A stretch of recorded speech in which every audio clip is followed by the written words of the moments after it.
hoy Zoilo Santa María Otero. Ya con Alexandra llevamos 6 conversatorios. Comenzamos con Lenguerque, con los Clausen, se hizo el de la familia Gabaza, se hizo otro de la Guerra de los 1000 días, se hizo uno de Carlos Toledo Plata y hoy estamos con Zoilo Santa María.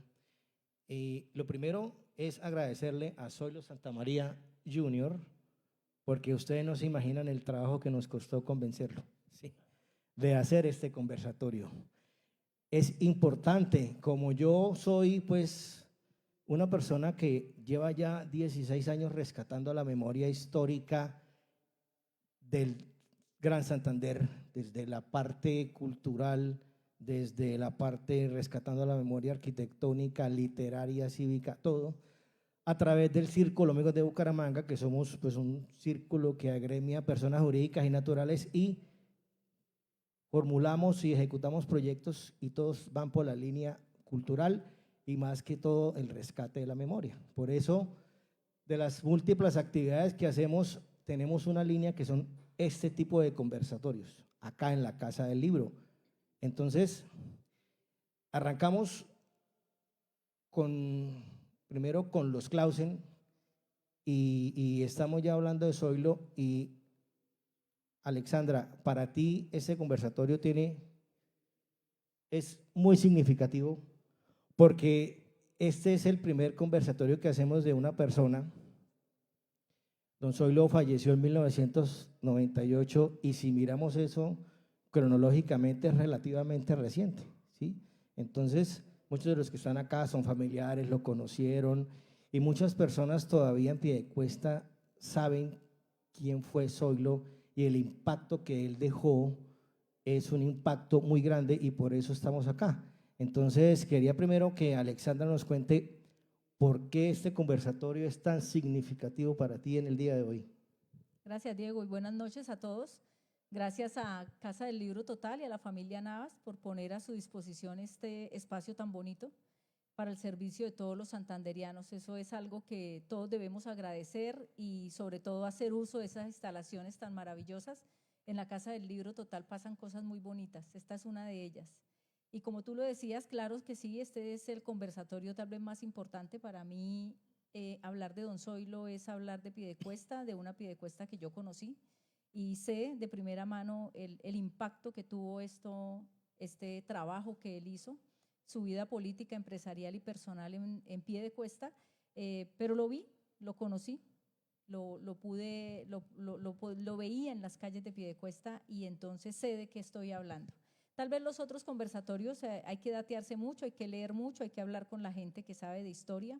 En cambio, en estos, lo que vamos a hablar hoy con Zoilo Eduardo son muchas cosas que yo vi y que presencié y que puedo hablar con total conocimiento de causa que así fueron. Que se mantenga viva la memoria es nuestra responsabilidad, pero que la verdad esté siempre sobre la mesa es todavía más grande esa responsabilidad. Entonces, gracias, Diego, por haberlo permitido. A Zoilo Eduardo ahorita le daré las gracias porque, como tú dices, convencerlo no fue fácil, pero hoy lo tenemos acá en este evento y sé que nos va a ir muy bien en esta noche en que todos los aquí presentes vamos a hablar de algo que nos gusta y de una persona que quisimos. Si yo, que no fui familiar, pues tengo sentimientos, imagínate la gente de Avicampo y los familiares, ¿qué sentimientos no tendrán? Bueno, tenemos unos videos, unos extractos de un video de Zoilo, un video de 45 minutos, pero no lo vamos a pasar todo. Pero hay un extracto, entonces allá los amigos del máster que no los veo por la luz, hay un video que dice, bueno, miremos este, intro.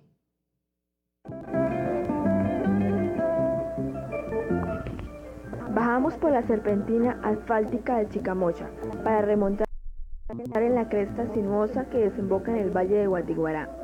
En este paseo en el que se combina la diversión con el conocimiento, no puede faltar la presencia del empresario e industrial que tiene a flor de labio la picardía del cuento y lo oportuno del apunte.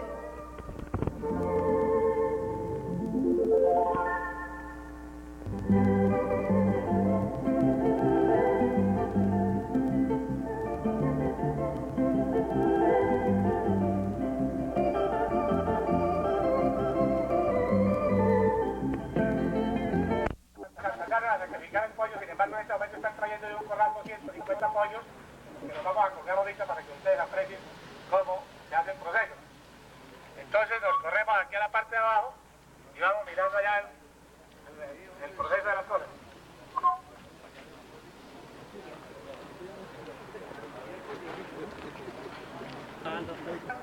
Todo lo que sobra de la planta de sacrificio, ahorita cuando subamos a la planta miramos la máquina que hace ese trabajo y eso lo utilizamos nuevamente en la comida de los pollos. O sea, eso se seca al sol, se muele nuevamente y se aplica el 10% de la tonelada de comida de los animales. Eso tiene el 80% de proteínas, tiene vitaminas y es de gran alimento.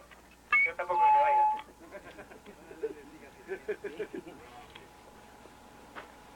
Aquí lo que ustedes ven en este patio es gallinaza. Aquí estamos secando más o menos 25 toneladas semanales en estos patios. Esta es la barredura ya de este corral. Este pollo. Aquí hay un lote de pollo, aquí hay 3 litros de pollo. Esta es la que están vendiendo, llevando.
Resulta que, bueno, mi papá era el que le administraba el café y el cacao allá a Julián y toda esa cosa. Julián era, él era, esos eran varios hermanos y él era el que manejaba toda la familia.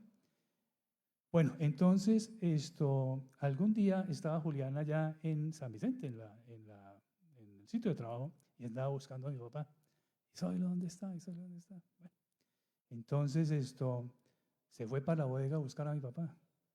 Esto fue contado por él porque se los contó a los de Azohuevo, por allá en un paseo que tuvieron. Entonces se llegó allá y lo encontró y estaba por allá cambiándole la llanta a un camión. Entonces, ¿usted qué está haciendo aquí? ¿Y el café? ¿Dónde está el café? ¿Qué pasó? Entonces mi papá pues estaba todo asustado y se levantó y dijo, pucha, no, don Julián, yo le voy a decir la verdad. Por aquí pasó un señor y llegó y me dijo, mano, le cambio todo el café por unas llantas. Y yo le cambié el café y me quedé con las llantas. Ahí estoy cambiando las llantas. Pues don Julián, pues obviamente Le tocaba vender esas llantas. se pegó una espelucada con mi papá y lo botó, lo echó del trabajo y nunca más volvió a saber después de 40 años. No, el resultado, lo puso a vender llantas. Ahí quedó Garcillantas. Qué historia tan bonita, vean. Así nació Garcillantas. Así nace Garcillantas. No sé si vino alguien de la familia García que nos complemente por ahí, ¿no vinieron? Sí. Por ahí, ya están los amigos García. Sí, Allá están tus amigos al fondo. Qué bien, gracias. Después de 40 años, de 30 o 40 años, contado también por este amigo, toda esta historia me la contó ese amigo. Resulta que a Julián García lo llamaron, cualquier persona, le dijo, oiga, Julián, están ofreciendo una finca que se llama Catay, ¿sí? No sé si ustedes conocen una finca que se llama Catay, que es hoy en día en Piedecuesta, es hoy en día la sede de la Universidad Industrial de Santander, de los profesores. Esa es Catay. Y Julián se fue y compró la finca, ¿sí? Y Julián no tenía ni idea. ¿Quién era el vecino? Que el vecino era el capataz que había tenido hace como 40 años en San Vicente. Ahora dueño de Villa Virginia. Y era el dueño de la finca. Qué historia tan bonita. Recuerden que pueden intervenir levantando la mano y les acercan el micrófono. Entonces, después de esta historia y antes de Avicampo, que fue como por lo que tanto lo conocimos, hay una historia de Lechezán. Don Zoilo trabaja en Lechezán y es directivo de Lechezán, algo así. Lechezán empieza en San Vicente. Lechezán empezó en San Vicente con mi papá y con don Julio. Don Julio ellos fueron casi prácticamente los fundadores de Lechezán. Y después ya de Lechezán, pues allá era una cosa muy rústica. Y ya después se vinieron para Bucaramanga y Lechezán se instaló donde queda hoy en día Cirus Pisa en la 56. ¿Sí se ubican? Ahí quedaba Lechezán, ¿recuerdan? Exactamente, ahí era Lechezán en esa época. Yo tenía como, no sé, tal vez 12 años, 14 años. Y mi papá empezó ahí con Lechezán y bueno, desarrolló esa empresa, la sacó adelante. Él era dueño en parte, tenía una participación, pero habían como unos 7 socios tal vez, había varias gente. Y ya después de Lechezán, de ahí de la 56, llegó el momento y se fue hacia la autopista, ¿sí? Allá después ya pasó Lechezán allá, hacia la autopista. Me acuerdo mucho que inclusive en esa época la autopista no estaba ni siquiera pavimentada, eso era todo pura tierra. Y él alcanzó a tener por allá, se inventó una vaina que mejor dicho yo nunca había visto en mi vida. Yo no sé si ustedes alcanzaron a ver eso, a repartir leche en unos carromulas. Eran unos caballos con un carro atrás. Carreta. Diego tiene una foto muy bonita, una foto muy linda. Y con eso repartida en botella, ¿sí? En botella, sí. ¿Por ahí hay alguien que quiere hacer una intervención? ¿Sí? ¿Quieres hacer una intervención? No, él nos quiere decir es que la leche se repartía en botella y en carromula. En carromula se repartía esa.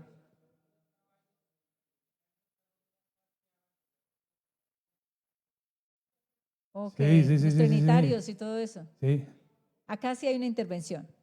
Ya te traen el micrófono, es que como se está transmitiendo, es muy importante el sonido. Ya te traen el micrófono. Gracias.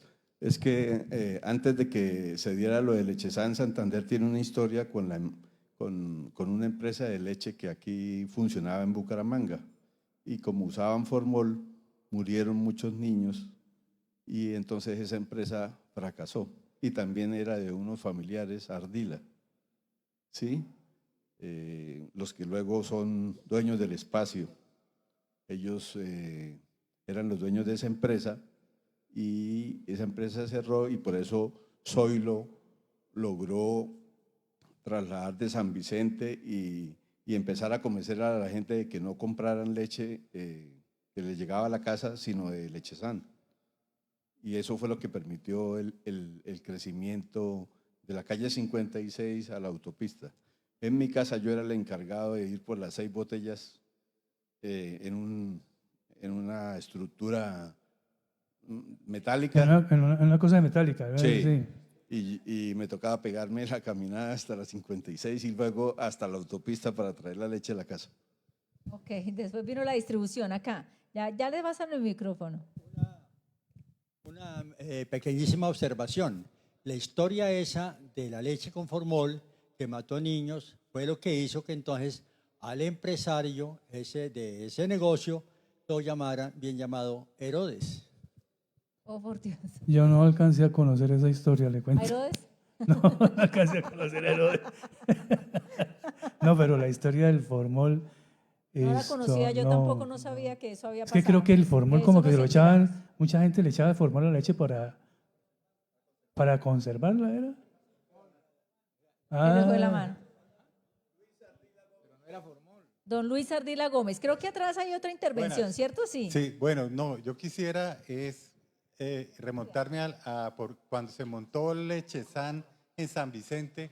Algo importante era que esa región era una región muy importante en la producción de leche.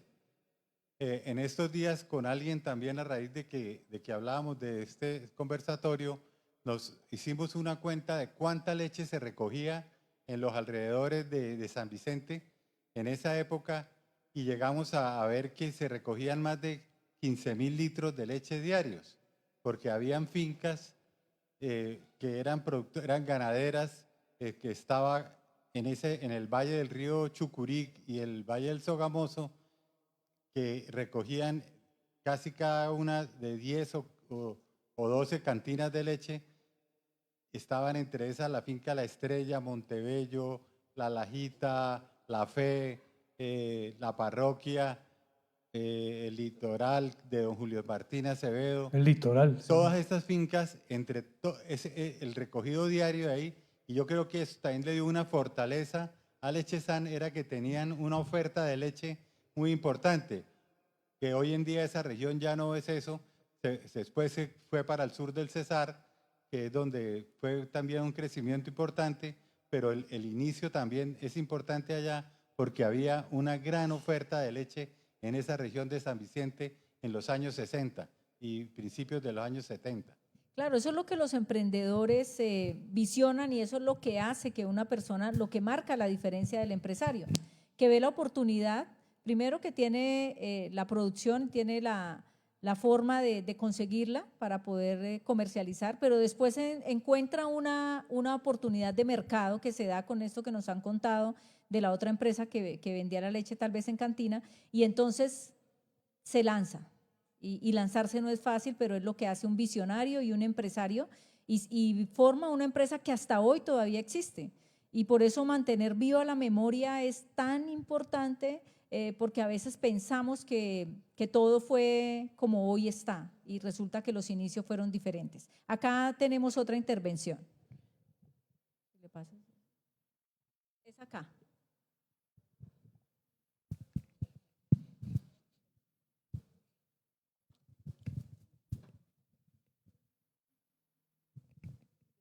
Es que la explicación de Zapatoca y San Vicente es porque Zapatoca se funda en 1743 y San Vicente en 1882. Entonces la tierra de Zapatoca no era muy fértil. son los zapatocas los que fundan San Vicente, buscando una mejor frontera agrícola. Y por eso la vuelta era por San Vicente, para viajar de Bucaramanga a Zapatoca. Tocaba en avioneta cuando ya habían aviones, pero no, era por camino de herradura con mulas. Qué bien, súper bien eso. Diego, Bueno. si quieres ser. Yo voy a hacer una pequeña observación aquí. El micrófono para, acá no veo, Antonio José cuando llegó nos contó algo importante que hizo don Zoilo por Zapatoca. Bueno, primero que yo siempre vi a don Zoilo como esas amistades heredadas de mi papá. Él era de otra generación, pero ha sido muy amigo de mi papá, Luis Aurelio Díaz. Y Zoilo era alcalde de Piedecuesta cuando estábamos trabajando con Álvaro Cala en la gobernación, Carlos Virviescas en la alcaldía de Bucaramanga, y los piedecuestanos, manteniendo su independencia, no querían ser del área metropolitana y era necesario para una planificación regional.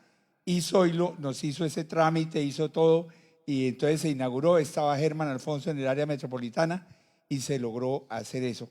Realmente lo de Lechezán, mi papá también fue de la Junta de Lechezán, no era Luis Ardila Gómez, sino Jaime Ardila Casemijana, para que la culpabilidad no caiga en el papá, sino en el que fue.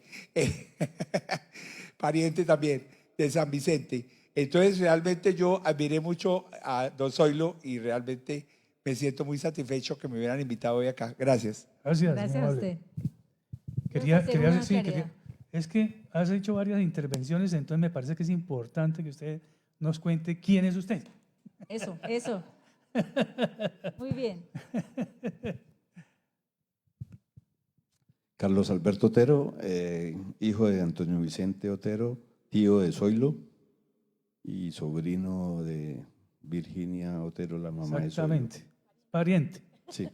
Sí, Vimos usted por ahí. tuvo, o sea, mucha cercanía con mi papá, o sea, estuvieron bastante… Yo lo visitaba, lo esperaba hasta que se desocupara cuando Ah. salía de la universidad y lo saludaba y le contaba cómo estaba mi papá y la familia y me iba. Pero pasaba frecuentemente Sí, claro. por donde él estaba. Con usted me encontré varias veces. Mucho. Me acuerdo mucho de eso. Sí. Claro. Claro que sí, creo que tenemos allá otro video, un momento. ¿Sí? Dale, que ya Diego nos lo va a colocar. Pongamos un momento alegre de don Zoilo, usted, el video que dice Zoilo bailando. Algo que le encantaba hacer. Sí, eso sí le gustaba la pachanga. También lo acompañé en sus cosas políticas. Muy seguramente.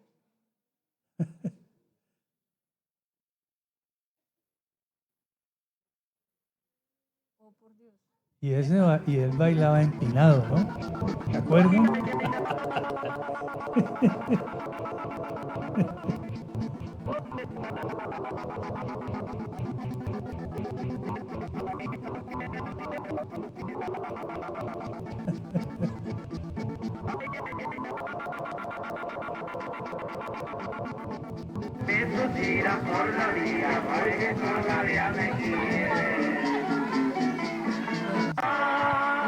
Hemos hablado entonces de sus inicios, de cómo empieza siendo trabajador y luego pasa a gerenciar una empresa como Lechezán y en su administración pues está la expansión de Lechezán tan grande por todo lo que nos han contado los asistentes. Y hay un paso ahí que creo que marca como la vida de don Zoilo y de los santanderianos y es el tema de la avicultura. Empieza el tema de la avicultura, Zoilo Eduardo. ¿Eso cómo empieza? Bueno, yo recuerdo que en la finca, cuando él ya tenía ahí Villa Virginia, que era después de Catay, y me acuerdo mucho que en la parte de arriba de Villa Virginia tenía un galpón y eran como, yo creo que eran como unos 200 pollos, ¿sí?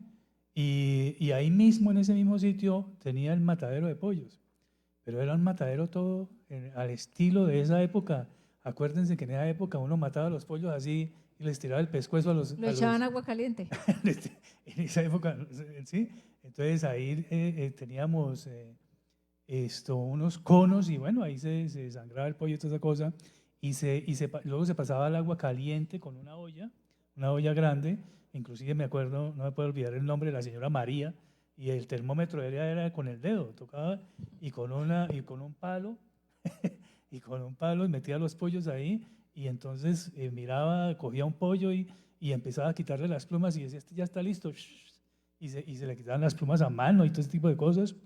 Y teníamos, me recuerdo mucho que había un cuarto frío que era una cosa, pero supremamente pequeña. O sea, uno dimensiona y compara las cosas de esa época a lo que es hoy en día. Por ejemplo, hoy en día un galpón de pollos puede tener 20.000 pollos, 25.000 pollos, tiene 150 metros de largo.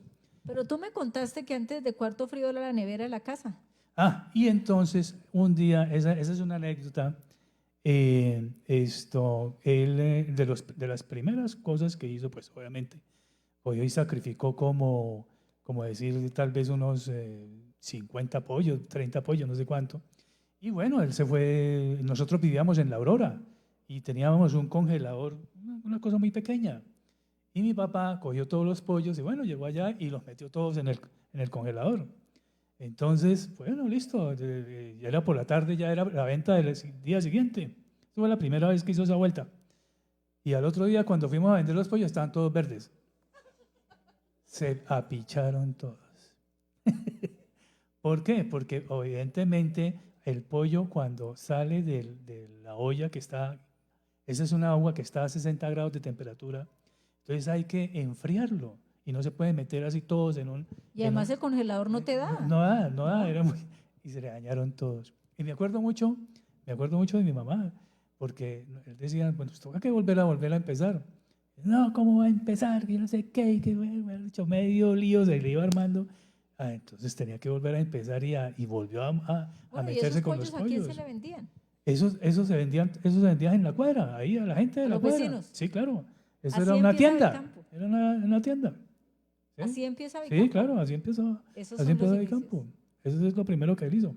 Claro. Es correcto. Y entonces, ¿cuándo esto se vuelve un poco más tecnificado? ¿Cuándo empieza a crecer?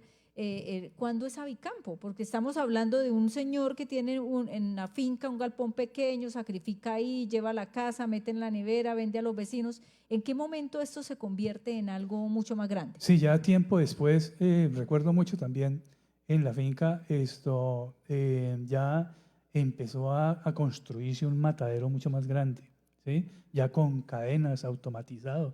Es una cosa muy novedosa. Inclusive a mí me tocaba que hacer todas esas vueltas porque todo ese equipo era traído de Medellín, ¿sí? Entonces a mí me tocaba que mi papá me decía, bueno, vaya, recoja a Carlos, era un tipo que venía de Medellín y ellos traían todos los equipos y lo montaban ahí y ahí se empezaba a automatizar todo y ya se empezaron a tener varios almacenes en la ciudad como distribuidores y de ventas de Avicampo, ¿sí? Y se empezó. Nosotros alcanzamos a tener, yo no sé cómo se llama eso, tricimotos, que eran motos de tres llantas y con una tracción. Un cajón atrás y a repartir pollos. Eso se alcanzó a tener. Aquí en Bucaramanga, entonces se repartían los pollos y se vendían y toda cosa, y ya después vino el salto grande cuando él empezó, se terminó su estadía en Lechezán.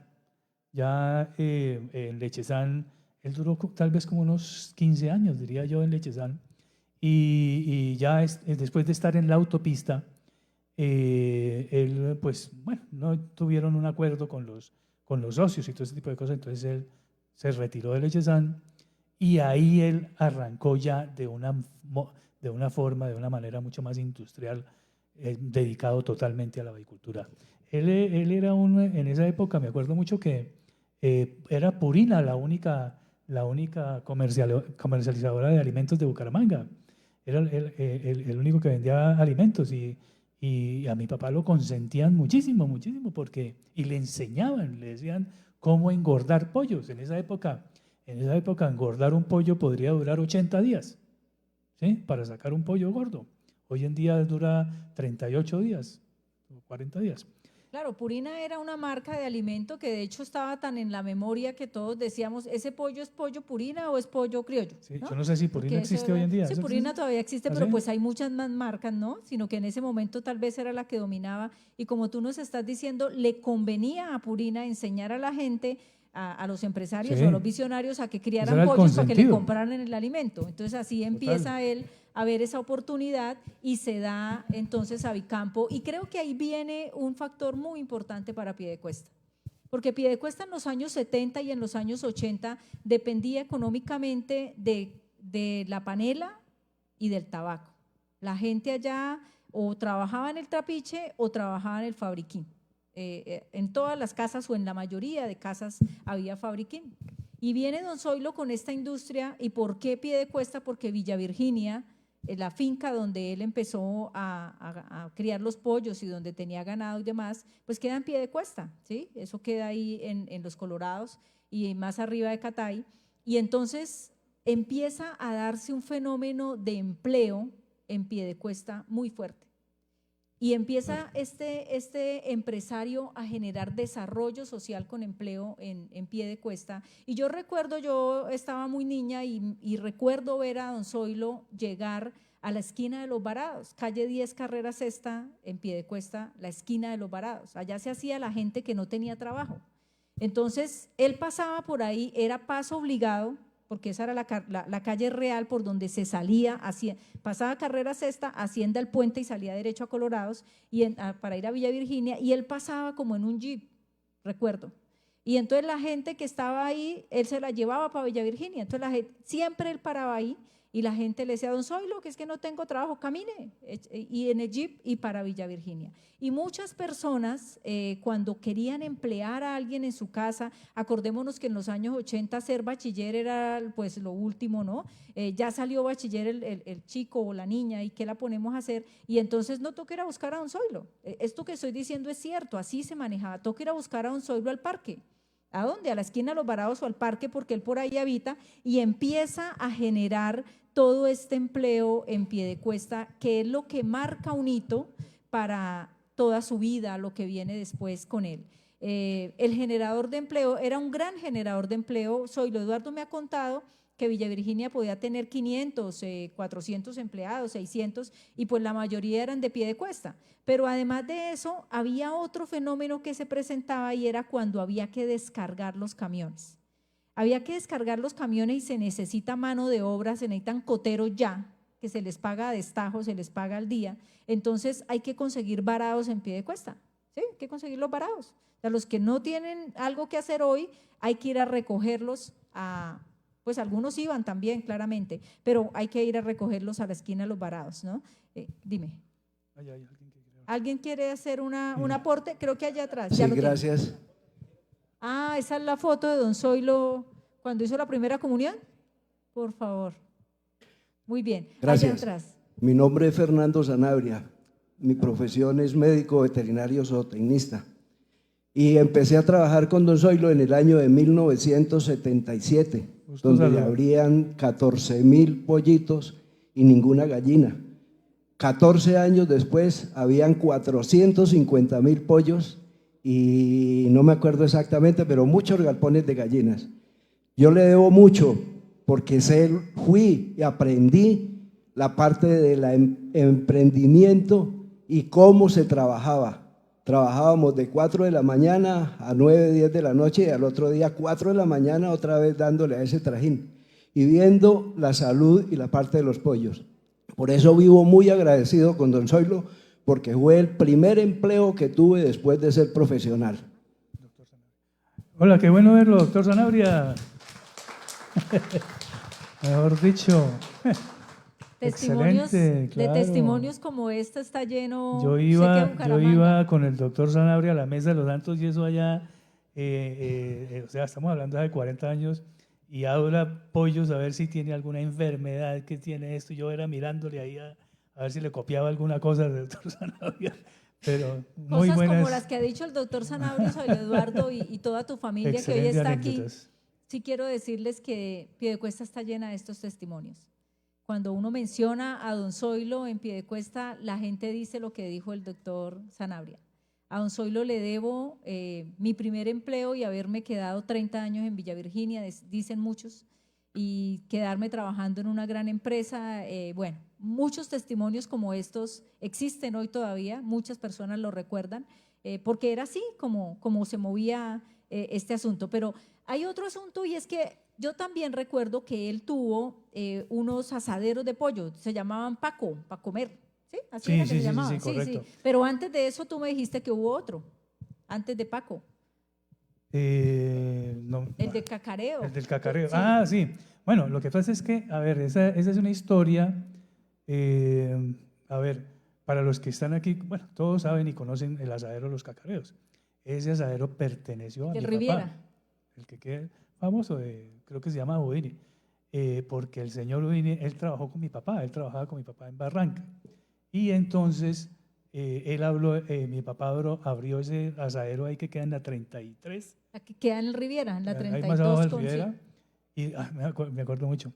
Y bueno, este señor, pues, él simplemente le insistía a mi papá, uy, véndame el asadero, véndame el asadero, véndame el asadero. Y lo cansó tanto hasta que un día cogió y se lo vendió.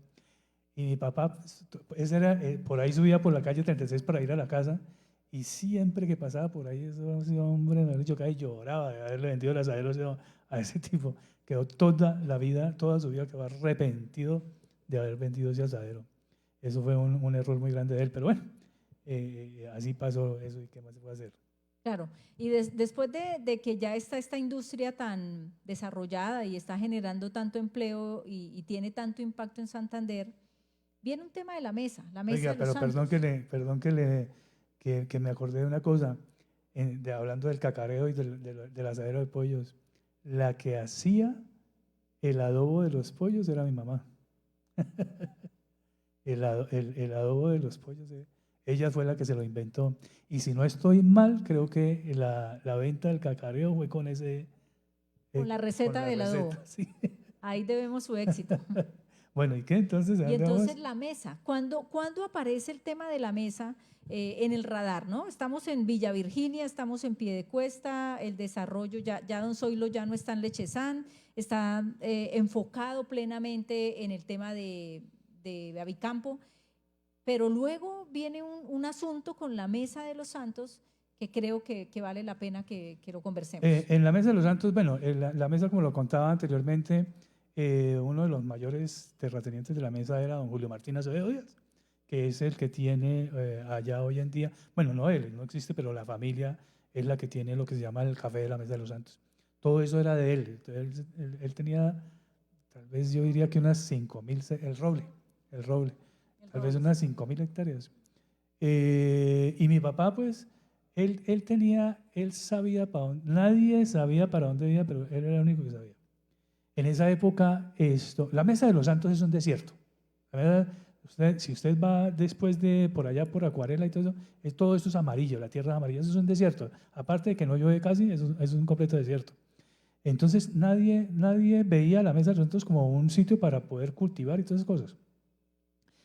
Entonces, pero mi papá sí sabía el cuento de la mesa. Entonces, obviamente, a él le ofrecían la tierra muy, muy barata. Entonces, él lo que sí sabía era lo que hacía el abono. ¿Sí? Entonces, él se echó un cabezazo muy grande y él tenía todos los pollos aquí alrededor de la vereda, o sea, en Lebrija, Girón, el Río Negro, todos los pollos, toda la avicultura la tenía regada. Y él cogió y centralizó todo en la mesa, en la finca del Madroño. Y todo el abono de los pollos y de las gallinas se lo echó a la tierra. Gallinaza. Pollinaza y gallinaza. Y obviamente cambió la capa vegetal de la finca totalmente. Y así fue como él empezó y la gente empezó a decir, oye, ¿esta vaina qué es? Entonces la gente empezó a hacer, fue la manera del uso de la gallinaza y la pollinaza a un nivel industrial pero elevadísimo. Nadie lo entendía. Inclusive hay una anécdota muy grande que es la de don Julio Martín Acevedo, que él decía que al único que le vendía tierra era mi papá. ¿Por qué? Porque él me hace valer la tierra. Y así fue como don Julio Martín, el mismo que estamos hablando de la juventud, mismo. del que le enseñó, del primero, de que fue gobernador de Santander y demás. Y entonces él fue el que le vendió la finca. Él fue el que le vendió ahí en la mesa. Sí, en la mesa. Inclusive el club campestre era de él, o sea, la tierra. Toda esa tierra era de don Julio. Viene más en ese momento más desarrollo para Santander y para el sector de Los Santos y de Piedecuesta. Yo en esto soy enfática porque es que de verdad que lo que genera el empleo es desarrollo para siempre, ¿no? No es una situación puntual, no es una ayuda puntual, pero de ayudas puntuales también don Zoilo en eso era experto. Ahí hay una anécdota muy particular, ahora que hablábamos del doctor, el gobernador de Santander, que era el doctor Álvaro Cala Hedrich, en esa época. Y me acuerdo mucho, cuando mi papá empezó a trabajar en la Mesa de los Santos, él fue el que se inventó el peaje, él fue el que cogió, y en esa época no existía la carretera que existe hoy por el Buey, solamente se podía subir por los Curos. Entonces, mi papá, pues, le pedía a todo el mundo, él ponía un lazo, él se paraba ahí en los Curos y ponía un lazo y le decía a la gente, ayúdenme para arreglar la carretera. Para pavimentarla. Para pavimentarla. Inclusive Fundemesa funcionó en Avicampo y de plata del bolsillo de él. Todo Fundemesa operaba, él cuando no había plata, pues ponía él la plata. Y una vez él, estando ahí en la cuestión de su lazo, pasó el gobernador Álvaro Cala Hedrich. Gobernador de Santander del 84 al 86. Entonces pasó y el doctor Cala paró ahí. Entonces, estuvieron ahí conversando y entonces el doctor Cala llegó y le dijo a mi papá, le dijo oiga, Zoilo, vaya a la oficina esta semana que yo quiero hablar con usted. Entonces mi papá cogió y le dijo, le dijo y le atravesó el lazo y le dijo, doctor, usted no se va de aquí, hasta que no me diga que, ¿para qué es que me quiere? Entonces le dijo Álvaro Cala, le dijo, ¿quieres ser alcalde de Piedecuesta? De una. Y pum, lo puso alcalde de Piedecuesta. Cuando eso la alcaldía no era por elección popular, la nombraba el gobernador y empieza la alcaldía. Yo creo que don Zoilo se tenía ganada esa alcaldía, ahorita hablamos de lo otro, pero se tenía ganada esa alcaldía porque, como les estaba diciendo, aparte que generaba empleo, también las ayudas puntuales eran muy fuertes. También recuerdo en la plaza de Piedecuesta había un negocio en la carrera sexta, calle 11 esquina, de personas muy conocidas de allá, era don Roberto Salazar. Tenía un granero, cuando eso llamaban granero en los 80, como lo que hoy son supermercados, cuando eso llamaban graneros, y allá llegaba la gente con unos vales de Avicampo, firmados por don Zoilo. Yo lo recuerdo porque estando allá, don Roberto a veces le decía a las personas, dígale a Zoilo que le faltó la firma. Y entonces esta gente se iba para el parque o a la esquina de los Varados, que ahí estaba don Zoilo, para que fue que le firmara el vale. Con ese vale la gente reclamaba mercado. Y sé que era vale de Avicampo porque lo vi, tenía el logo. Me imagino que luego eso lo pagaba Avicampo, bueno, no sé cómo era el asunto, pero gente que de pronto tenía una necesidad inminente, que no tenía recursos, que no tenía para el mercado, don Zoilo les daba esos vales. ¿Sí? Eso pasaba ahí en ese granero de don Roberto Salazar, yo lo vi, y por eso digo que esta alcaldía se la tenía ganada por el tema social y el tema de generación de empleo tan fuerte, y además de eso que estaba la guardería, Nana Gilma. Mi papá tuvo, Nana Gilma se llamaba. Mi papá tuvo una guardería en Piedecuesta que se 10 llamaba… con 10, calle 10, sí, carrera 10. ¿Sí? Que se llamaba la guardería Nona Gilma, que es el nombre de mi mamá. Y el objetivo de esa guardería era que él decía que había a las mujeres para darles trabajo, había mujeres que no podían trabajar porque tenían los hijos, entonces ¿con quién dejaban los hijos? Entonces mi papá se inventó la guardería y decían, dejen los niños allá a ningún costo, él costeaba todo, dejen los niños ahí y ahí sí puede trabajar. Inclusive en esa guardería, después de un tiempo, ahí tenía los niños de las empleadas y de las mujeres. Y aparte de eso, le daba almuerzo a unos a ancianos, como unos 70 almuerzos, a viejitos que no tenían con qué comer. Ahí me pasó una anécdota muy particular con lo de la guardería. Yo tuve un restaurante, yo vivo ahí en el Prado, y eso fue como tal vez unos 8 años. Y bueno, yo tenía ahí el restaurante y toda esa cosa. Y un día cualquiera llegó una señora ahí. Y se paró ahí al frente mío y me dijo, ¿usted es hijo de Zoilo Santa María? Y me dijo, sí. Llegué y le dije, yo sí. Me dijo, yo estuve en la guardería de Dona Gilma. Me da como de todo. Me dijo, yo estuve en la guardería de Dona Gilma. Ay, me quedé bobo. Me quedé así de una vez sorprendido. Muy impactante eso. claro. Eso de verdad es generar desarrollo y eso es tener sentido social, ¿no? Eso es compartir parte de lo que se tiene entre las personas que más lo necesitan. Imagínate si sientes tú eso, cómo sentirán los piedecuestanos, las personas que en ese momento estaban siendo impactadas por todo este desarrollo que generaba don Zoilo y bueno, y viene la alcaldía por decreto, ¿no? La alcaldía que otorgaba pues la gobernación, porque ellos eran los que nombraban los alcaldes en ese momento, no había elección popular, pero para ese momento creo que ya Vicampo tenía unas oficinas aquí en la 36 con 26. Sí, claro. Sí, claro. las oficinas de la 26. Claro. Entonces, se crece el negocio y vienen las oficinas de la 26. Y don Zoilo es alcalde. ¿Cómo se vive eso? Esa fue una época muy particular, mi papá en la alcaldía. Hay una anécdota muy interesante. En esa época, toda la empresa funcionaba en esa época eran walkie-talkies, o sea, radios, ¿sí? Entonces había radio en la finca, había radio aquí en Bucaramanga, en las oficinas, en los carros, todo este tipo de cosas. Entonces allá era Bucaramanga, Villa Virginia, tal cosa, bueno, así era como funcionaban las comunicaciones. Y mi papá se fue alcalde y puso un radio de esos allá en la alcaldía. Para saber cuántos pollos habían llegado hoy a Villa Virginia. Se llevó el radio para allá, para la alcaldía de allá. Eso era, y nosotros, aló, alcaldía. Eso era un cuento, pero allá hay una señora que aquí hay una intervención, si nos ayudan, ya va el micrófono para allá. Eso fue una cosa muy particular, era chistosísimo. Muchas gracias. Mi nombre es Mari Monsalve. Un apuntico pequeño. Don Zoilo hizo un lago en la mesa, en el Madroño, y ahí abastecía agua para toda la granja. Él lo hizo.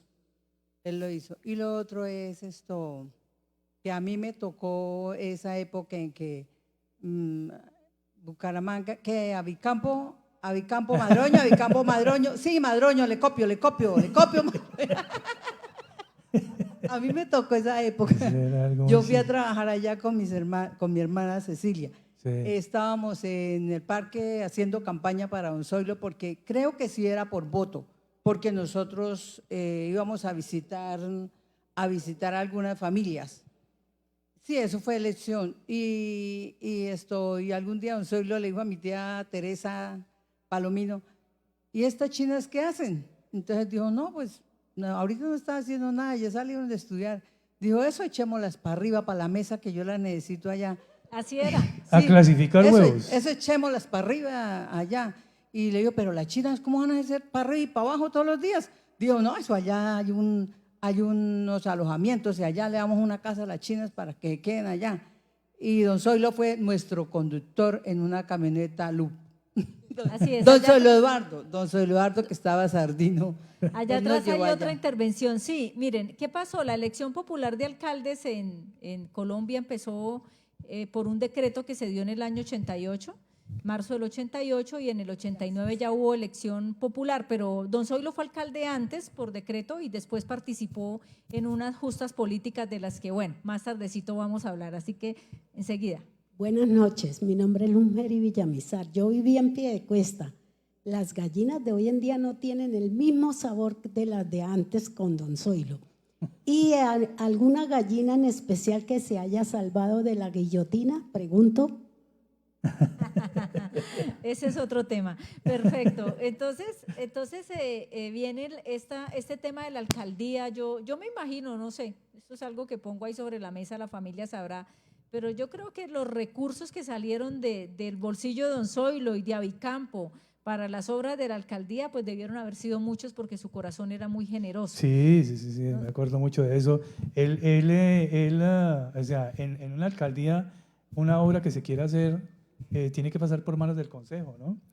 Para que la aprueben. Y el hombre no se aguantaba, y no, venga, la hago yo. Iba y hacía lo que fuera y sacaba la plata del bolsillo y la hacía con plata de él. ¿Sí o no? Con plata de Avicampo, así era. Así era. Me acuerdo mucho que él, una de las primeras cosas que hizo fue en la plaza de mercado, no había un problema grandísimo que era que los peceros no tenían dónde guardar la carne, y bueno, es un tierrero. Entonces, pues obviamente él, como venía de la industria avícola y sabía de lo que de los cuartos fríos y todo eso, ¡pum! Montó un cuarto frío ahí de una vez Sí, en la plaza, sí. de una. Ahí en la Pesa era un cuarto frío, no como los que hay hoy, pero sí era un cuarto compartido. Allá todos metían la carne y la marcaban, sí, claro que sí, y metían en ganchos la carne porque cuando la carne no existía la legislación actual de que tenía que exhibirse en neveras, eso se exhibía en ganchos. Ahorita estaba hablando aquí contigo, creo que era, y los cerdos abiertos en canal, así en un ganchos en la plaza de Piedecuesta, así era el asunto. Y luego cuando vino el tema de que toca guardar porque los peceros se llevaban su carne para su casa y en el barrio de la feria, entonces ahora toca guardarla, entonces don Zoilo manda a hacer el cuarto. Claro, de eso me acuerdo, como me acuerdo también del Colegio Cabecera del Llano, y lo digo porque yo vivía en ese barrio.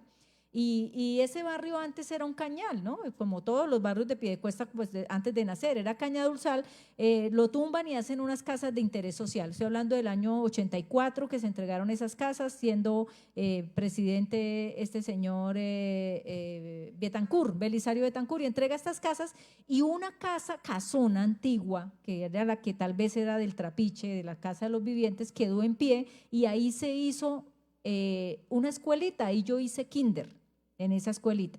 Entonces, siendo don Zoilo alcalde, él compra ese lote, pues la alcaldía, pero por su gestión, al Instituto de Crédito Territorial, y se funda lo que hoy es el Colegio Cabecera del Llano, un colegio con una estructura muy grande, pues ya de varios pisos, que tiene bachillerato y demás, pero así es como nace, ¿sí? Parte de su gestión es esa, comprar ese lote para que ahí tengan una escuela los niños de un barrio de interés social. Ese era tu papá, y bueno, tú mejor Así que es. nadie lo sabes, así era que funcionaba. Entonces vamos en la carretera de la Mesa de los Santos, la alcaldía de Piedecuesta, que por decreto se nombra alcalde a don Zoilo por parte del gobernador Álvaro Cala Hedrich, y viene toda la vida política de don Zoilo, porque después de eso, que viene ya la elección popular, él se lanza a la alcaldía.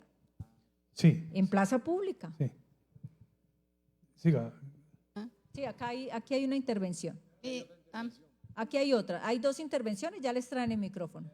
Mi nombre es Luz Argénida Arciniegas Domínguez. Yo acababa de salir de tecnóloga agropecuaria de la Francisco de Paula de Cúcuta, y bueno, fui a visitar a don Zoilo y me dijo, no, China, le tengo un proyecto, sembremos piña en la mesa. Entonces yo dije, bueno, si usted lo dice, pues hagámosle. Entonces me recogí a las 5 de la mañana en su Jeep, famoso Jeep y muchas veces yo manejaba allí, llegábamos allá al Madroño, y mi trabajo era pues controlar las hileras, la siembra de piña.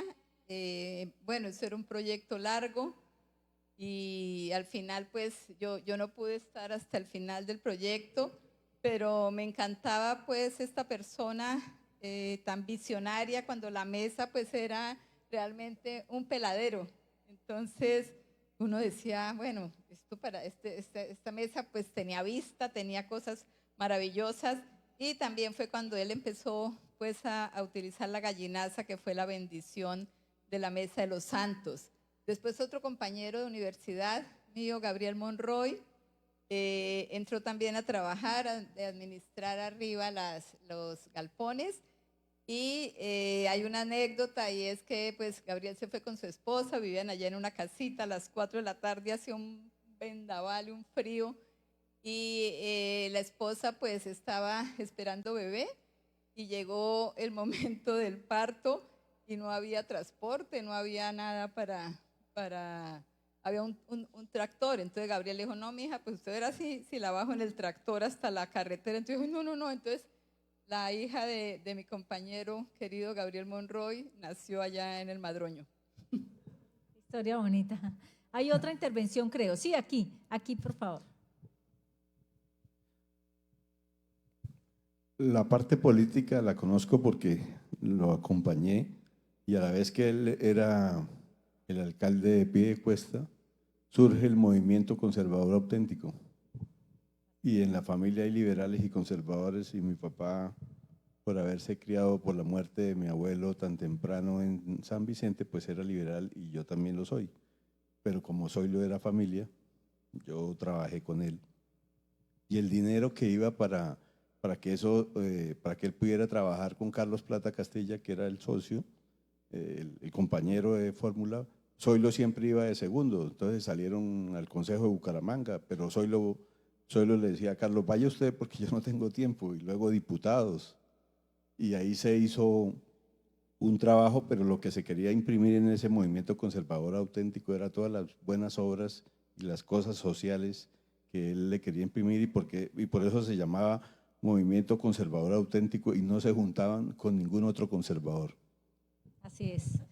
Muy amigos de Faisal y demás, movimiento faisalista también. Recuerdo esas fiestas en la Casa Conservadora de Piedecuesta, carrera octava, calle entre 9ª y 10ª, con Milton Sinuco, que grupo fiesta, y eso se animaba en diciembre, y los regalos que les daban a los niños, pues yo sé porque mis hermanas capitaneaban, se llamaba cuando eso, los capitanes, y yo iba allá a recibir los regalos. Hay un tema de ya la plaza pública, Zoilo, cuando él se lanza. Pero espérese, le cuento una anécdota de política de mi papá también que es muy particular. Mi papá, ¿por qué entró a la política? Cuando él empezó, cuando él entró a la Mesa de los Santos, bueno, empezó a desarrollar todo su proyecto avícola y todas esas cosas, y él empezó a transportar, o sea, engordaba los pollos y tenía que bajarlos en esa carretera tan mala. Entonces él dijo, no, esta vaina hay que pavimentar esta joda, ¿sí? Y entonces empezó a pavimentar y fundó Fundemesa y empezó con su cuento de desarrollo de la pavimentación. Entonces, ¿qué sucedió? De las personas que más trayectoria política que tenían en la Mesa de los Santos eran los Arenas, o sea, Chato Arenas. el Chato, ¿cómo es que se llama? Miguel Jesús Arenas. Ellos eran los tipos demás. Entonces, como mi papá empezó a hacer una labor altruista de pavimentar la carretera, pues él se empezó a ganar la gente de la Mesa de los Santos sin estar pidiendo nada. Eso generó una especie de choque entre mi papá y el doctor y Miguel de Jesús Arenas muy grande, ¿sí? Y ahí hubo una rivalidad, y ahí mi papá dijo, o sea, como todo guerrero, hombre hecho a pulso y toda esa vaina, dijo, yo no me voy a dar de esta vaina. Y así la alcaldía de Piedecuesta era liberal, era manejada por Miguel Ángel, y se la tumbó. Así empezó una rivalidad muy grande. ¿Y en qué terminó todo esto después de muchos años?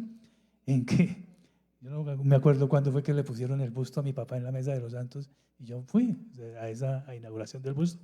Inclusive el que hizo la inauguración fue el pelirrojo que vivía, Gonzalito Prada. Gonzalo Prada, ¿sí? Entonces eso estuvo allá. Miguel no fue, y fue en la gobernación de Miguel que pusieron el busto de mi papá, pero Miguel no asistió, mandó un delegado, él no fue. Claro, empieza esta vida política, Una cosa muy particular. La política en esos momentos era otra cosa diferente a lo que es hoy. Pero igual tampoco era como los sueños que tenía don Zoilo de generar desarrollo social. Empiezan a tejerse unos intereses diferentes, y de hecho creo que te lo he contado varias veces, que me pareció una de las cosas más increíbles que yo vi, de las que yo vi don Zoilo, además de lo que ya he dicho, y es que en Plaza Pública, cuando eso, había una tarima en Piedecuesta pequeñita, y cómo eran los discursos, los discursos, llamémoslo así, se montaba, eran solo dos candidatos, uno por el Partido Liberal, otro por el Partido Conservador, se montaba uno, se bajaba y luego seguía el otro, y los espectadores eran los mismos, no era que un día era campaña de uno, no, era ahí mismo. Entonces recuerdo a don Zoilo subido en la tarima diciendo, yo soy el único que puede decir aquí que tengo 1.500 millones de pesos para generar empleo en Piedecuesta. Estamos hablando de la primera campaña después de que existe es decir, hay un alcalde que es por elección popular, un señor García Rangel, y luego viene la campaña, ¿sí? La otra campaña, la segunda. Y el rival era, el Partido Liberal, era Alfredo Camargo, era el Partido Liberal. Y después se sube Alfredo Camargo y dice, ¿ustedes a quién prefieren? ¿A una persona joven, como yo, profesor, o a un anciano que ya tiene un pie en la sepultura? ¿Ustedes prefieren esa persona? Bueno, las cosas, llegaron las elecciones y Alfredo Camargo claramente apoyado por el movimiento liberal de este señor Arenas, y es alcalde, Alfredo Camargo es alcalde. Años después pasa algo particular y es que Alfredo enferma, después de que ya había terminado la alcaldía, él enferma y muy enfermo le hicieron una misa en la parroquia principal de Piedecuesta.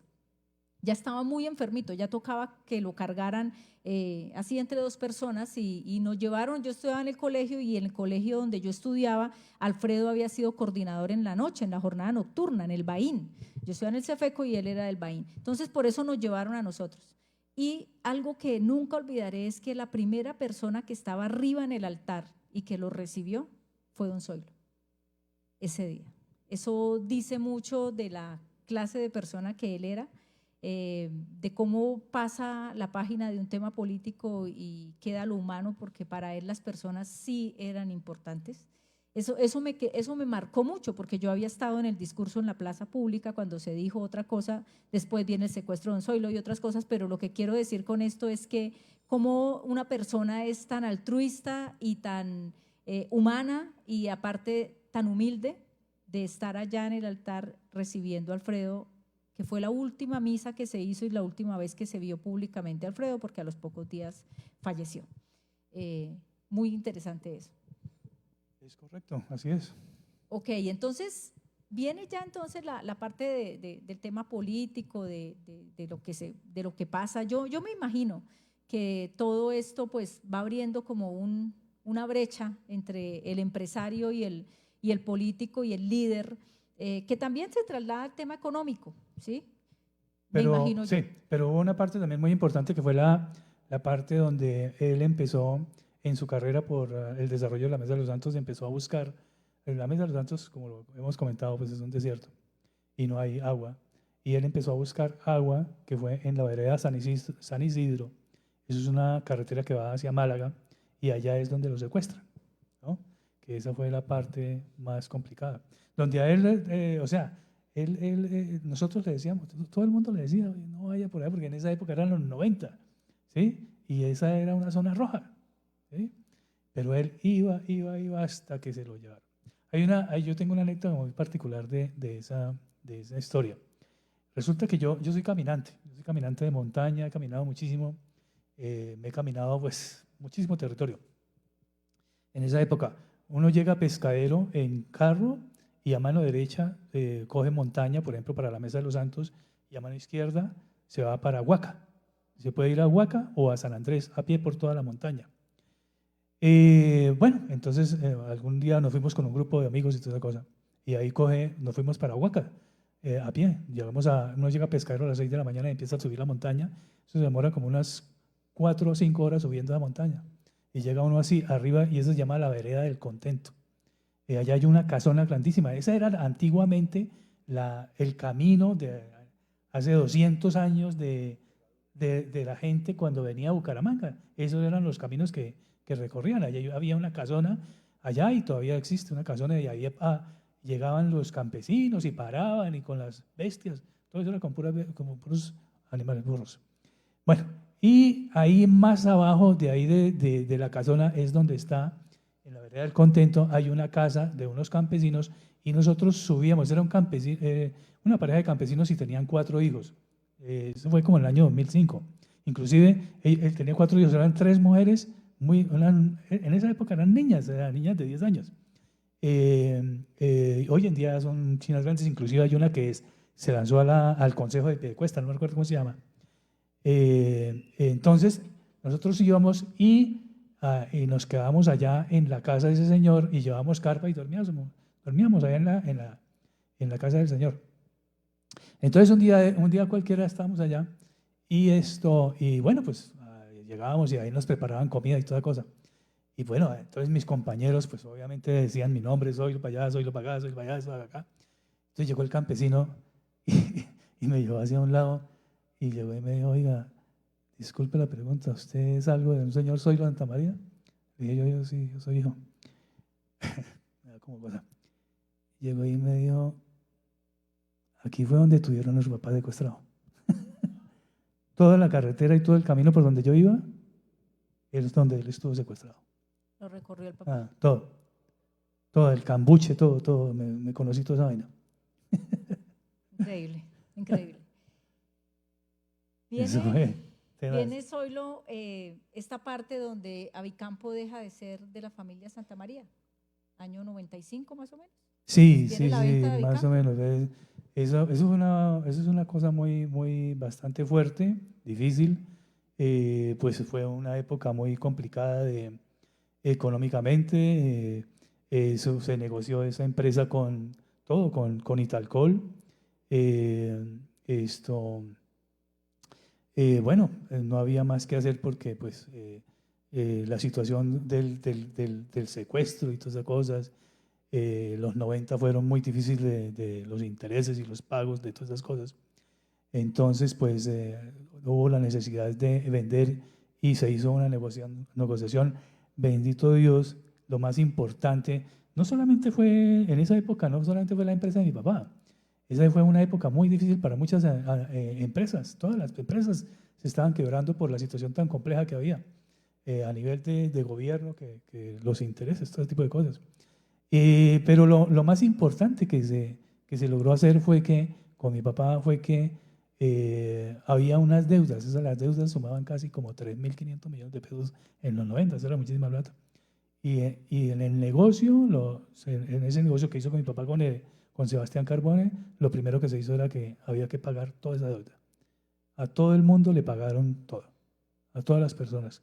O sea, no le quedó debiendo un peso a absolutamente nadie. Eso fue una cosa muy interesante que en esa negociación con mi papá, quedar libre de todo eso. Pasa Avicampo a ser entonces de la familia Carbone, deja de ser de la familia Santa María, año 95 más o menos, y año 98 muere don Zoilo. Correcto, sí. Vino ya la muerte de él, inesperada, pues muy temprano, y bueno, algo ¿En que… dónde muere don Zoilo? Él murió en la finca. La mesa. En la mesa, sí. Él murió en la finca, entonces ya ahí, pues obviamente, todo el dolor y toda esa cosa, y ni modo. Claro, para la familia algo muy fuerte. Una pregunta solamente. Quisiera saber qué pasó con el secuestro. ¿Cómo fue la cosa? El secuestro, pues el secuestro tocó que pagar. Ah, sí, todo eso era zona de la FARC, creo que era la FARC. ¿Sí? Todo eso tocó que pagarlo, ¿no? Eso fue una vuelta bastante complicada porque duró como 2 meses, creo. Algo así. ¿Ah? 45 días. Sí, claro, eso tocó que pagar, eso tocó que en esa época, sí, tocó que una suma muy grande y de ahí vino la situación tan difícil sí, claro, ahí vino la situación compleja de manejar la empresa porque se adquirió una deuda muy grande. Entonces, los intereses, o sea, era casi imposible pagar los intereses. Claro, unas tasas altísimas, una deuda grande, había habido también una inversión para política, no, eso todo se conjugó. ¿Alguien más está, que creo que con la luz no me deja, pero creo que alguien más quiere hacer un aporte o una pregunta? ¿Sí? ¿Sí? Dime, ¿no? No, ok. Hay un video de Avicampo para recordar, vamos a ponerlo, ya nos lo colocan.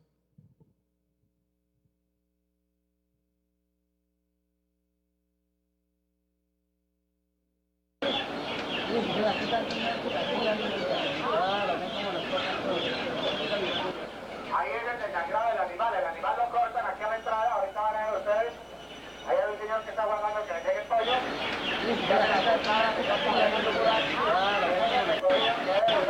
Ahí es el desangrado del animal. El animal lo cortan aquí a la entrada. Ahorita van a ver ustedes. Ahí hay un señor que está guardando que le llegue, que hace la pasada de aquí a la hora yugular. Tiene el recorrido que debe durar aproximadamente minuto 20 segundos. Recordar es vivir. Ahí es el desangrado del animal. El animal lo cortan aquí a la entrada. Ahorita van a ver ustedes. Ahí hay un señor que está guardando que le llegue el pollo. Ahí hay un señor que está guardando que le llegue, que hace la pasada de aquí a la hora yugular.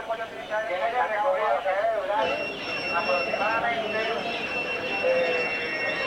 minuto 20 segundos. Y si hay otro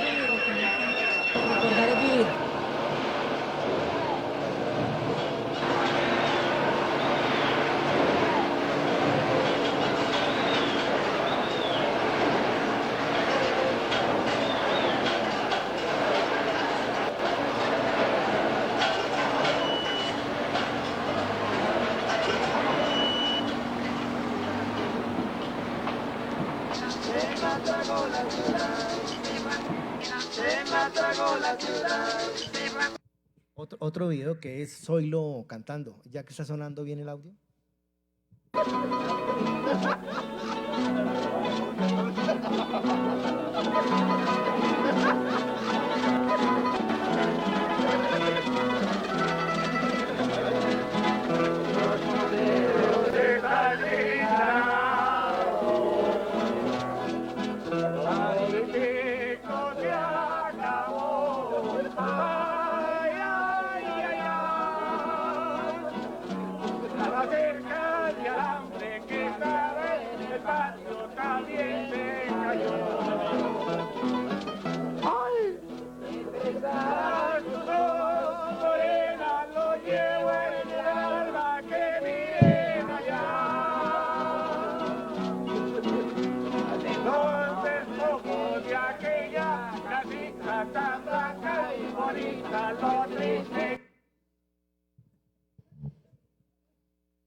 Muy emotivo.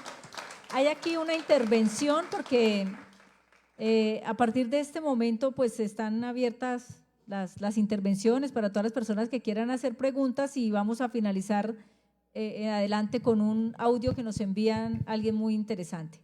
Sobre el secuestro en la casa, comentaron que las primeras personas que recibieron el dinero, que eran guerrilleros, se fueron con el dinero y hubo que hacer un segundo pago, pero yo no sé si eso sea cierto. Lo que pasa es que en el secuestro hubo que hacer un cambio para que mi papá pudiera venir y se cambió por Norberto, un medio hermano que yo tengo, para que mi papá pudiera venir y pudiera hacer todo el arreglo económico con los bancos. Entonces a él pagó por estar allá y luego le tocó pagar por Norberto. Pagó por él y luego pagó por el hijo.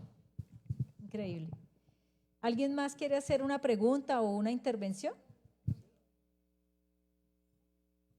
¿No? Aquí, allá atrás. Ya le llevan el micrófono.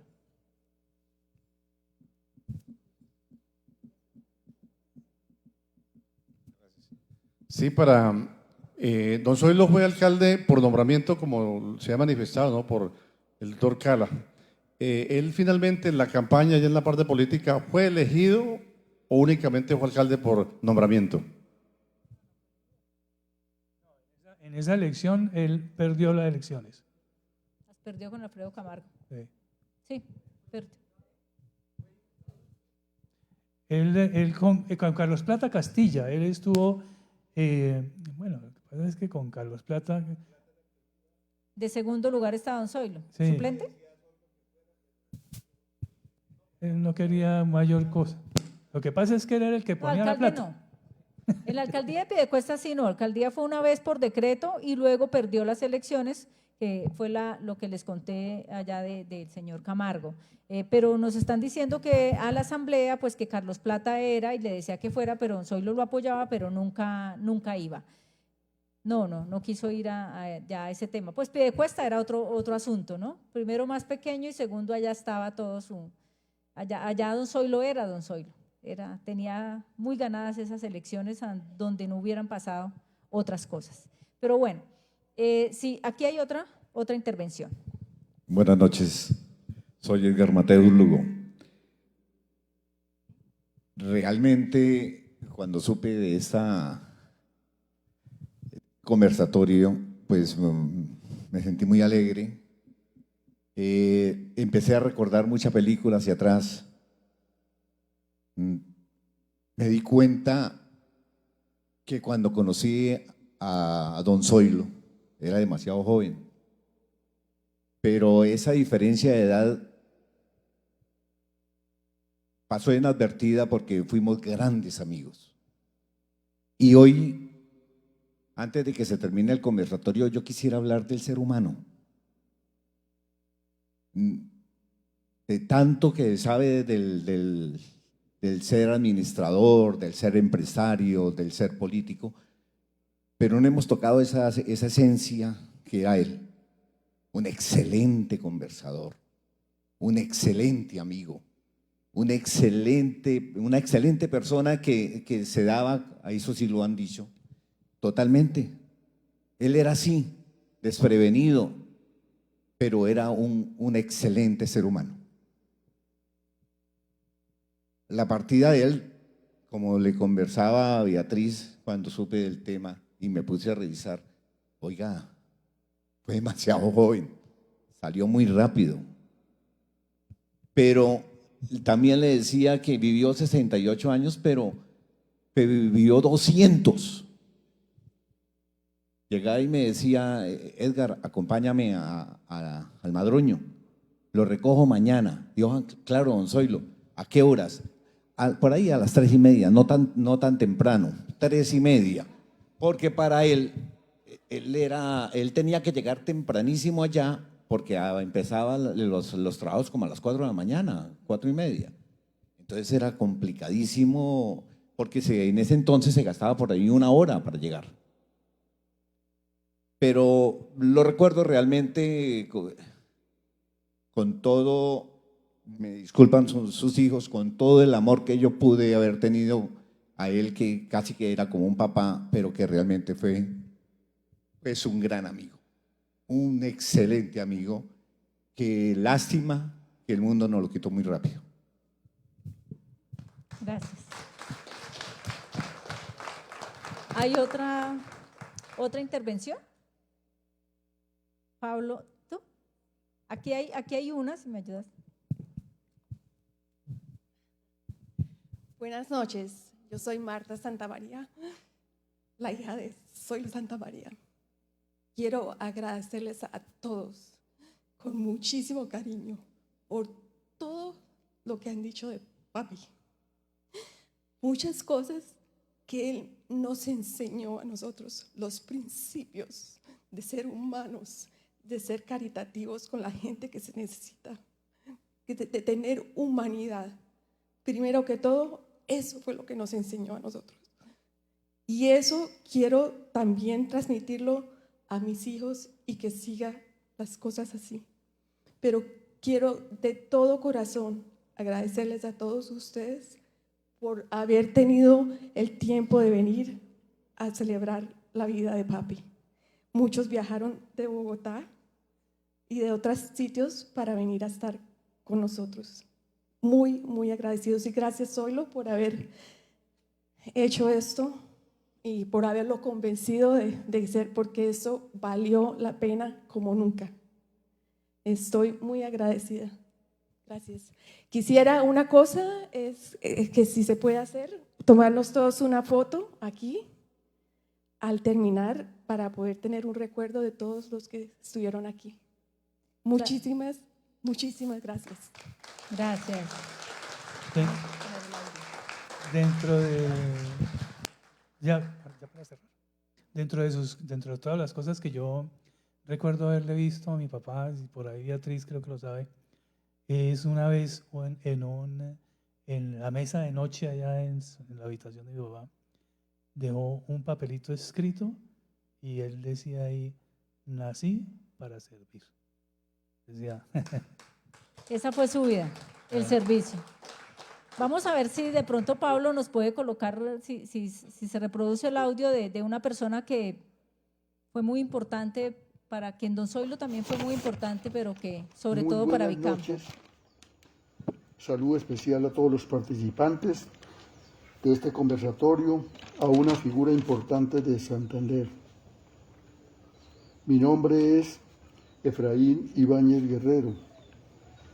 Conocí a don Zoilo Santamaría Otero en el año de 1966, cuando él era gerente de Lechesan, empresa que operaba en la calle 56. En octubre de 1968 empecé a trabajar para él como administrador de la granja Villa Virginia en Piedecuesta, reemplazando al señor Guillermo Celis. Allí en el momento había una pequeña planta de sacrificio de pollos, galpones para pollos de engorde y lechería. Los pollos del galpón para la planta se trasladaban en un carro de mula. Más tarde crecería esta planta de sacrificio con sus respectivos cuartos fríos, planta de fabricación de concentrados. Ya para el año de 1976 me traslada a la Mesa de los Santos, a unos terrenos que le compró a don Julio Martín Acevedo. Más tarde se llamaría El Madroño. Recuerdo muy bien cuando fuimos los dos a ver esos terrenos. Eran 300 hectáreas, una tierra sin un árbol, sin agua, parecía un desierto.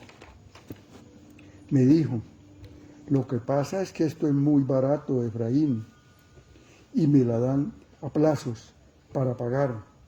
Es a 1.000 pesos hectárea. Ahí está lo visionario de este hombre. Para mí, don Zoilo fue de esos patronos que se dan muy pocos. Gran ser humano, gran amigo, un político muy honesto.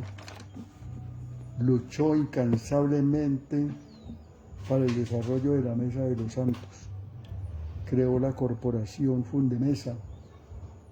Logró que la Duma departamental, por medio de un decreto, creara el peaje. Fui la primera persona que administró este peaje, a 30 pesos. Luchó, soportó toda clase de críticas por la creación del peaje. Grandes personajes de la política y empresarios estuvieron en contra. Llevó a pie al ministro de ese entonces desde Curos hasta la Mesa para conseguir que le asignaran o le regalaran, como le dijo él al ministro, la carretera para pavimentarla. Es por esto que les digo que el desarrollo de la Mesa de los Santos tiene un nombre: Zoilo Santa María Otero. La Mesa de los Santos hoy no cuenta con un acueducto por la envidia y las zancadillas de grandes personajes. Ya para el año de 1966 me retiro de El Madroño, siendo esta una próspera finca avícola y ganadera. Muchas gracias.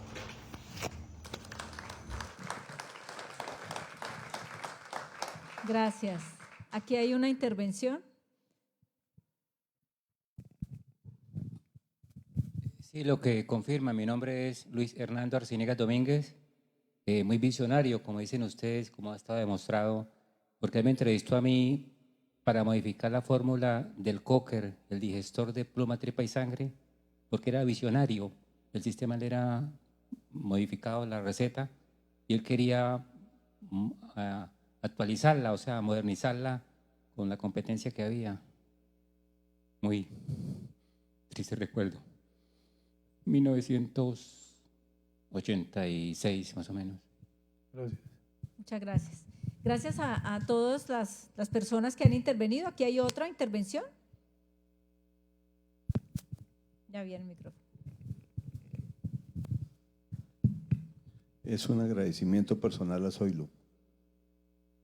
Cuando me presenté a patología en la UIS y pasé, necesitaba una carta de alguien que me respaldara la carrera. Y él firmó esa carta y yo la tengo guardada. Después me retiré, seguí trabajando y terminé trabajando en el hospital psiquiátrico y me encontré con la psiquiatría y ahora ejerzo eso. Fui a estudiar a Bogotá. Pero la carta donde él me patrocina mi posgrado en patología está firmada y la encontré, la busqué por el conversatorio y la tengo encima del escritorio. Gracias. Qué bueno que haya servido este espacio para despertar tantos intereses, pero lo más importante es para despertar la memoria y mantenerla viva, porque es nuestra responsabilidad mantener viva la memoria en una sociedad que cada 20, 25 años pasa la página y borra el cassette. Que esto no se borre y que quede escrito para siempre, porque no podemos dejar de recordarlo y es el legado que le quedan a las próximas generaciones, saber de dónde venimos y por qué y por qué somos como somos. Gracias, Zoilo Eduardo, una vez No, a más. usted, Gracias. Alexandra, muy amable, a Diego, todos, muchas gracias por haber venido. ¿Quién más? Buenas noches, soy Carmiña Otero y yo llevo a Zoilo en mi corazón. Yo era una niña cuando lo conocí y fue un primo muy querido para mí, mucho. Cuando mi hermano me dijo que había este conversatorio, yo le dije, como sea, yo voy.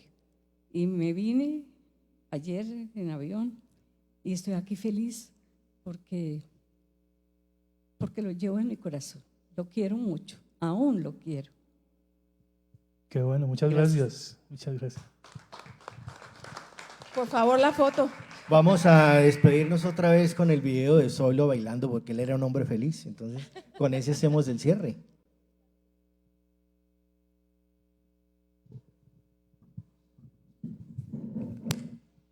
Esto tira por la vida, porque todavía me quiere.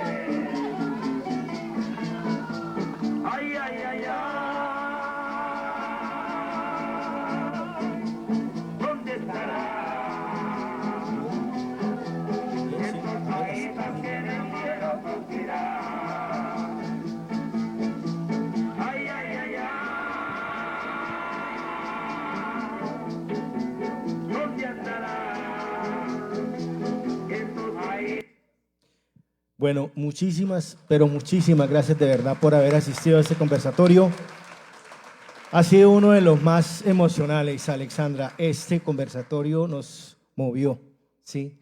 Entonces, nada, nosotros seguimos en ese proceso de seguir rescatando y manteniendo vigente la memoria de Bucaramanga y Santander. Muchísimas gracias por venir. Y bueno, sí, la foto, claro que sí.